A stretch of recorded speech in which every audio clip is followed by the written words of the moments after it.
Welcome to the AFC North Roundtable, a weekly live show featuring top-tier insight and analysis on all things AFC North from the best creators in the division, including Baltimore Ravens creator Sam, Pittsburgh Steelers creator Mark, Cleveland Browns creator Chef Zay, and Cincinnati Bengals creator Zim. Catch the AFC North Roundtable every Wednesday at 6 p.m. Eastern on the AFC North Roundtable YouTube channel. Into our Week 7 previews and predictions, and we start on Thursday Night Football, where the Pittsburgh Steelers are on the road taking on division rival the Cincinnati Bengals. 4-1 are the Steelers, 2-4 are the Bengals. We talked about the Bengals needing to steal a couple of games in order to have life when Joe Burrow comes back. This could be one. And if the Steelers drop it, this division gets even further interesting just because it's all over the place right now. Steelers, if they win it, they're running away with it, it seems. Lose it, things get more interesting. Zay, I'll start with you. Thursday Night Football. It's the Bengals, it's the Steelers. Who do you got taking it? I'm going for a tie, 20-20. You're calling the tie, really? I want the tie. It would be so Joe Flacco.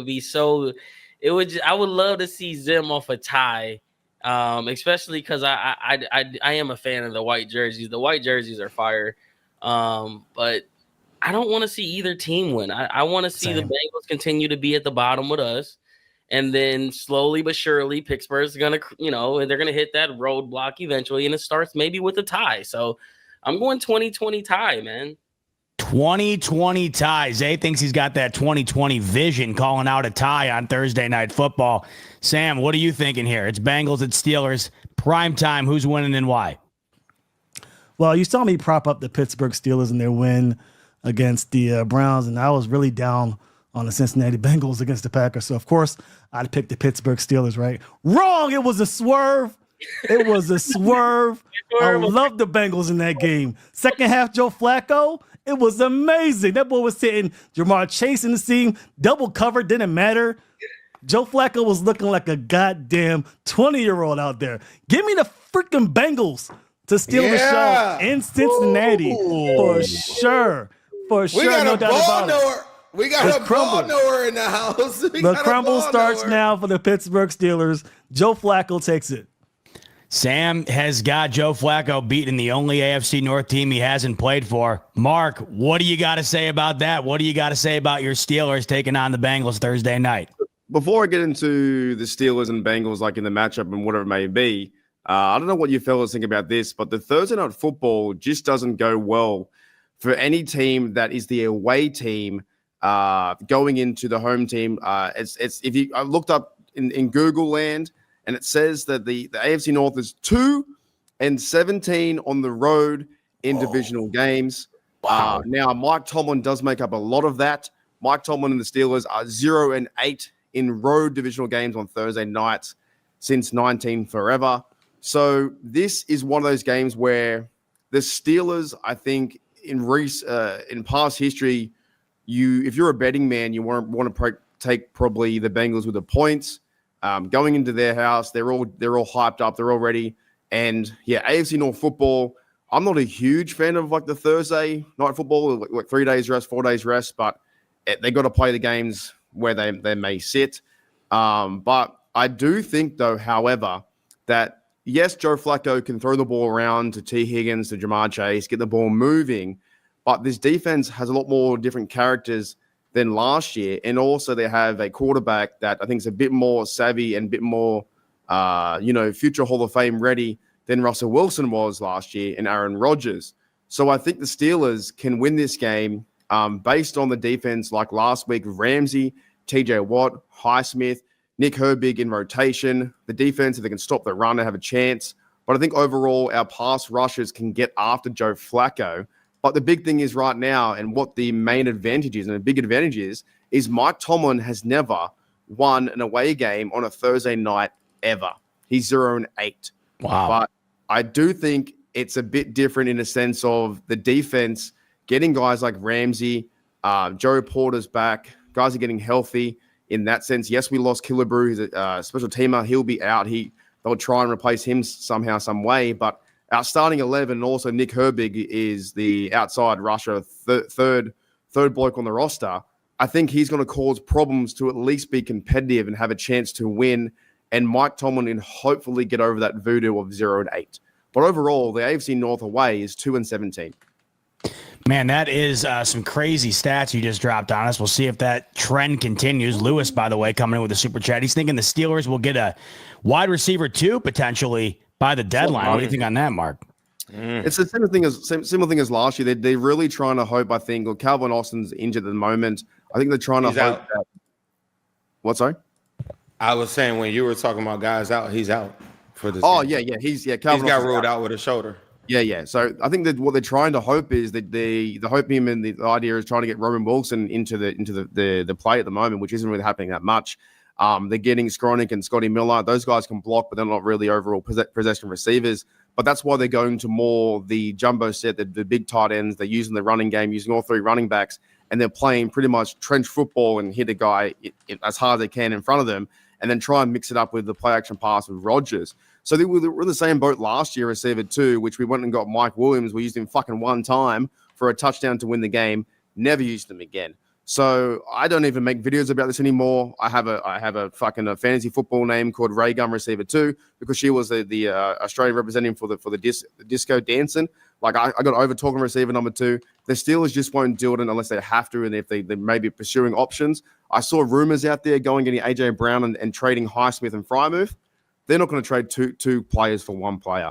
I think that they're trying to hope that Roman Wilson can do enough before Calvin Austin comes back and play that bully ball mentality, that Steelers mentality football. Until then, other defenses, though, will probably soon enough figure that out and have to change it up. Is there All right, Zim. I got Mark. Is there any merit to the Chris Olave? Ooh. He's from the Saints, right? Every team's been linked to Chris Olave, from what I've heard. It's just these rumors that these, the big companies like the Talking Sports, if you know it, well, I won't say their real name, but they just make shit up like that. Like, oh, he's someone's no one's interested. Just a rumor that fits the build to suit there. Omar Khan, there's no news around the facility at all for receiving them too, but it's the exact same thing as last year, except though we have a better receiver in DK Metcalf than we did have George Pickens being our number 1. Yeah, I've been seeing him linked to just about everybody, so we'll see. Trade deadline. Olave with DK on the other side is disgusting. I think that's way better than AJ Brown. Pair with him, you don't have to take on the financial. That to me is like the old Steelers, like with Wheaton and Martavius Bryant, and then you had AB on the other side. Like Olave would be nasty with that right there. But who would commit to a guy that is telling us that this is his last season? Like, is that what we're doing? That's what Rodgers said before this season, is like, this is my last go round. So, like, what do y'all think people are signing up for that? Now don't. I think we are in for the ride for 1 year, then maybe get a quarterback next year, or see what happens to Will Howard, see how that plays out. But something tells me Rodgers may not be done. I don't know. With this guy. Winning heals all. We know how it goes. The question is, then, will Rodgers win on Thursday night, or will your main man, Joe Flacco, steal the show at home in primetime? I've gone against the Bengals 3 weeks in a row, and I don't like it. This is the first time where I feel like there are some matchups I do like. Did you all know that as much as we talk about the Steelers defense, do you all know what they are currently ranked right now in the NFL as far as total yards? 24. They're in the 20s, right? So we're 27, 28, something like that. So they're giving up almost 360 a game. You know, same damn thing as the Bengals, pretty much. Offensively, do you know where they rank as well as on offensively? 23, 28. Whoa, really? 277 a game. So when people talk about, when I notice, I said they're a good team, right? So they need all these different things to happen. The last time that I saw the Steelers play a team with a legitimate wide receiver, which was the Seahawks, how did that go for you, Mark? What did JSN go for 1 something? Cooper Kupp had like 90 or something like that. The last time I saw you with like go Yeah, against they wide won receiver. 37 something, and that was because Yeah, we had a lot of errors too. We had Caleb Johnson made a stupid error, which pretty much done the game. I bet. But he's they been- threw all. But my point is, they threw all over you when they had wide receivers. When you went up against Jettas, how many yards did he have? Like 130. Like every time that y'all go against a real wide receiver core, you get cooked. I'm not sure if we had Ramsey back then though, or if JPJ. I want him out there. I want him out there. I owe him. Same. He said in the offseason that he wanted to see Jamar Chase because the last time I saw that bloke, I should have beat his ass out there in LA when Jamar and them cooked up on him. You remember that? I don't know if they told y'all that in Stillerland. When Jamar Chase was a rookie, he cooked the shit out of Prime Ramsey. So now old Ramsey can bring his ass out there in single coverage if he wants. But if he doesn't have help over the top, I think that they better help him. You better help. They're gonna have JPJ covering what I think they're going to do is. I would put JPJ on T. I wouldn't do that. He'll have 5 DPIs in this game if he goes against Chase. He was better last week. He was much better last week. He's never seen a Jamar Chase. We're talking about a generational talent. Respect me. So this is what I'm telling you, is that moving forward, I don't believe in the Steelers like I've been telling you all season. You need more points. I will admit, Olave would be very scary. I do think the Steelers have a really good team. They're well coached, all these different things. I think that currently right now, Calvin Austin being out, their number 2 wide receiver, whether he's had a good season or not, he's talked about 13 personnel. That indicates to me that you want to slow the game down. I think we have some personnel like Cam Taylor-Britt and bigger corners that I think can match up pretty well against the guy I'm looking at is like Jonnu Smith, right? I don't think we really have like a real legit answer for Darnell Washington, somebody like that. But I will say that I think that there are some matchups that the Bengals can exploit. And defensively, I haven't really been that impressed as much as everybody says. If the Steelers do get a lead, I do think that pass rush can get scary. But like I've told y'all for the last couple of weeks, whether it was Aiden Hutchinson or whether it was Micah Parsons, they did not get pressure. There were no sacks like that on it. Well, one sack was given up last week.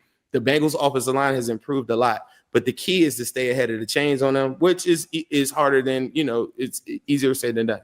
But I do think this game is close, but I do, for the first time in 3 weeks, have the Bengals winning this game. Can they run though? Aren't the Bengals allowing 140 yards a game or something like that? What, rushing, passing, what? Rushing. Sure, yeah. People run all over us, but you don't have those type of running backs. You have average running backs. Yeah, but we're in the personnel they're using all three. They can be average all they want, but we're in the personnel of using Warren, Kenny Gainwell, and these guys that are running. And I think that's where the game comes down to me. Is the big personnel is our guys fighting like we did last week with the Browns, playing more physical, and we don't have to go to Rodgers and the receiver number 2 because that's a talking point I think from the NFL and the outside noise is receiver number 2. But right now, Steelers fans can see this. It's Big Darnell, it's Jonnu Smith in motion. It's trying to get Fryman with the ball, but he's only playing 17 snaps a game. And I like running backs feeding through the defense if they can run over the Bengals, which I think they can. I think your perspective is coming from your perspective of a Steelers fan, and it's not really like that's the perfect scenario, right? You're not down on the scoreboard, and you got time to dink and dunk, tight ends, slow the pace of the game down. What if you give up a big play to T. Higgins or Jamar Chase? You haven't played a wide receiver core like that. Joe Flacco gets the ball out. That's all I'm going to say. The speed of Chase Brown in the flats, I like that too. There's a lot of matchups I do like in this game that favor the Bengals. The defense has gotten a little bit better. If you're telling me you're just throwing the tight ends, I really don't think I'm more afraid of the big play. If you don't have the big play, DK going down, I think that's what I would be focusing on. But now that you don't have Calvin Austin, I'm shading coverage over the top with Geno Stone, who also had another pick last week as well, right? So those are the things that I'm looking at from a Bengals perspective. I get it. You're thinking perfect scenario. I don't really need that perfect scenario to get off with Jamar Chase and T. Higgins. I will say this too. Jamar Chase. He's kicked your ass many times. And when Jamar Chase wasn't there, remember when T. Higgins gave you 120 without him and we beat your ass on Thursday night? You remember that one? We were in the white uniforms. How do you remember all these fucking games? I legit watch it and go to bed. Like I don't remember shit that happened to me yesterday. My wife thinks it's so annoying, but I remember every single time that I play your disgusting, dirty, fake TJ Watt propaganda, overpaid bum ass franchise. I don't like you guys. I don't like that one above me, but I used to hate you more. But now that you guys have been shitty for so long, I've lost a little hate. But I don't respect anything. Before one of the winning the division. No, you're not winning. You might win a division. You might win. Well, we're winning the division now. What do you mean? Huh? Well, we're winning the division. Yeah, you're winning. Currently. Yeah. Oh, absolutely. You're still dirty as fuck, and you guys love it too. So Z-Body, I don't know who y'all have in the East like this. These guys relish in being dirty players. I don't like them. All they do is hurt all the players in the division, and then they laugh and giggle about it. And then when they're confronted with it, they just deflect. What about the other guys? And then they deflect about perfect. Oh my God, you beat me to it. You see what I'm saying? But he's got 30 blokes. Shazier. He got Mike Mitchell. All these dudes, Jack Lambert. All these dudes that they celebrate. They're frauds. They're fraudulent and they're bad for the sport. I don't like you dirty guys. I like clean football. I want to throw the football up and down the field, and we represent real football, not that dirty shit that you've been stealing rings with. Man, oh man, the stage is set for Thursday night football. Can't wait to recap it next week. That's going to be killer. We get to watch it in prime time tomorrow. There's only one other game in the division this week with the Ravens on the bye. That means the Miami Dolphins are taking on the Cleveland Browns Sunday afternoon. You have to wonder if the loser of this game has their head coach fired. Both these teams 1-5. Both these teams feels like they're going to be making a change at some point. It's a matter of when. Could it be as soon as Monday, depending on who loses it? The question is, who does lose it? Zim, I'll start with you. Browns, Dolphins in Cleveland. What do you take on this one? Whew. Tough one. Dolphins are really falling apart, bro. Mm-hmm. They are. Damn. I think I'm going Browns in this one. I think the defense is just too much for what's going on. It's too much off the field stuff with the Dolphins. No Tyreek, none of that. Waddle's been playing well. Waller, I think that they have the personnel to kind of match up with Waller a little bit. Waller ain't been going crazy, but he getting touchdowns though, right? I don't know. I think there's a close game, but I'm gonna go Browns in this one. I hate to say that, but I just think the Dolphins are in a really bad spot. Man, I'll say if they're in such a bad spot, it's got Zim taking the Browns to beat them. That's how bad Miami's down right now. Mark, Browns, Dolphins, who wins and why? I think if Myles Garrett shows up this week and chases around Tua for sacks and puts a lot of pressure on the Dolphins, they can definitely win at home for sure. However, I still think that the Browns, with the Gabriel situation into his third game, they have to win this game like 10-9 or something like that. I think Tua and these guys have more points, and I know they're both 1-5, and it's the battle of the worst teams or whatnot. But I feel like this is going to come down to 16-13 or something weird like that for the Dolphins to win, maybe a missed field goal by the Browns.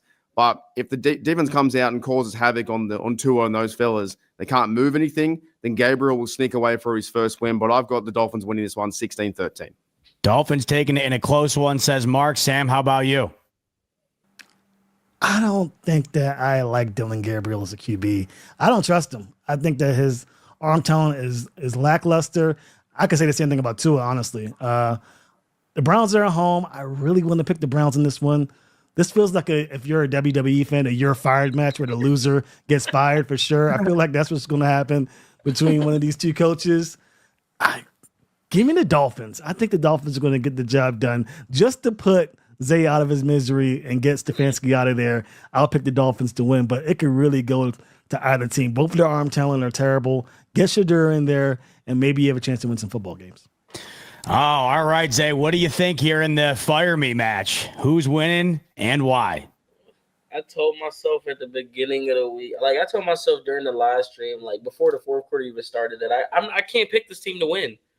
I just can't pick this team to win with the offense that they got. And I think I'm more so hoping that this team loses just so we can get rid of this freaking coach, because we will not get anywhere we want to go with him being here.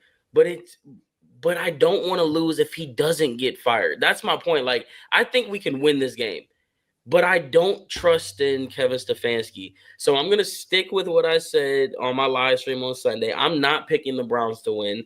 I'm hoping that, and you think back into the history, Mike McDaniels was on that staff with Pat Shurmur, where he created a PowerPoint to tell them to let him go, to release him. So there's always a little bit of a bitterness feeling, I think, with Mike McDaniel going against the Browns. So hopefully, like, low key, they kick our ass, so that way we can finally get rid of the head, which is Kevin Stefanski, and we can move forward. But this will probably be the game where Myles Garrett hears all the noise. He'll get 2.5 sacks. This will be the game where Q has 25 rushes for 120 yards and a touchdown. Dylan Gabriel will probably get his 220 yards and a touchdown, no interception. Like, they'll do just enough to win the game, and then I'll be here next week doing backflips, and we'll see how it is. But my main focus right now is getting rid of Kevin Stefanski. So if that means losing 30-0, please, I'll sign on the dotted line right now. Wow, so you're just that's where you're at right now. You want anything to happen to move on here. You have to get rid of Kevin Stefanski. That's the number one problem right now. And there's been conversation with is Andrew Berry and Kevin Stefanski tied to the hip?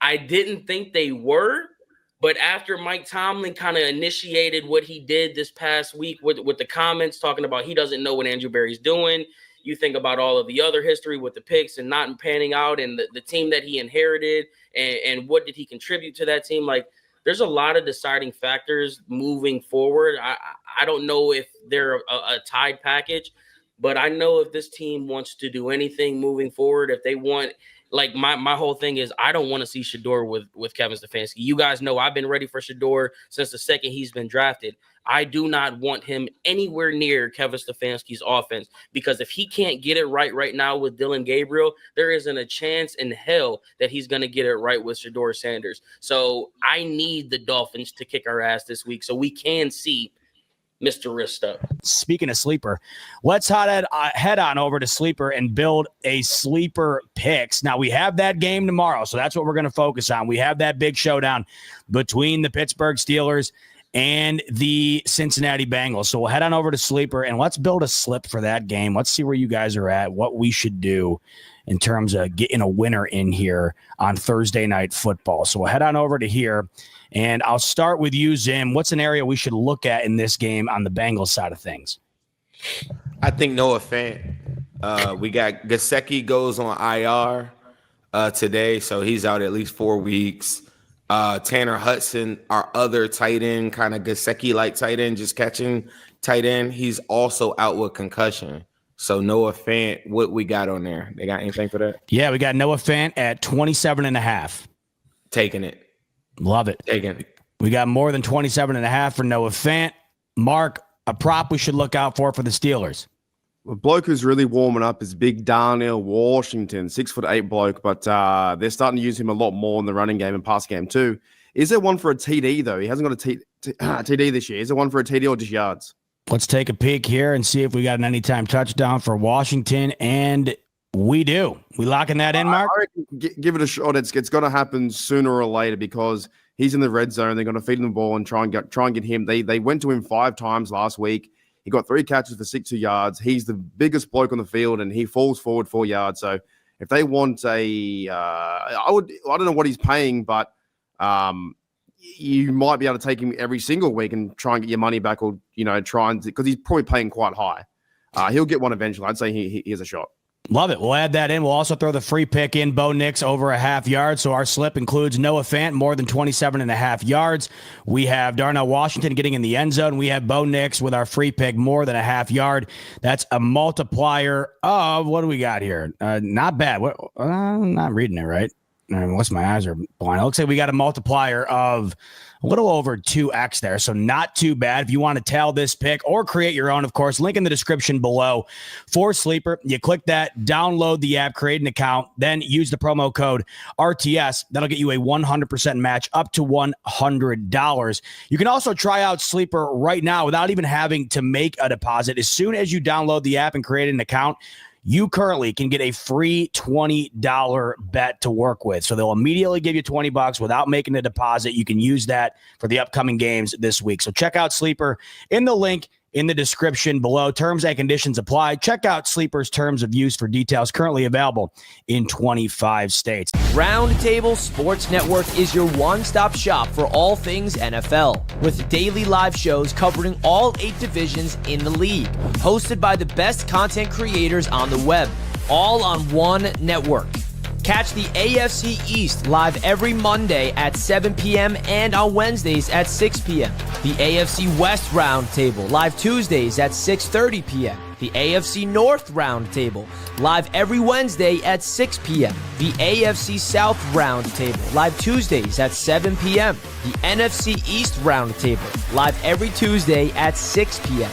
The NFC West Roundtable live at 9 p.m. on Tuesday nights. The NFC North Roundtable is at 6 p.m. on Wednesdays, and the NFC South Roundtable is live Tuesdays at 8 p.m. EST. And of course, fourth and forever, the flagship show of Roundtable Sports Network, covering all things NFL at 1 p.m. Eastern Standard Time on the Roundtable Sports YouTube channel. Real coverage, real fans.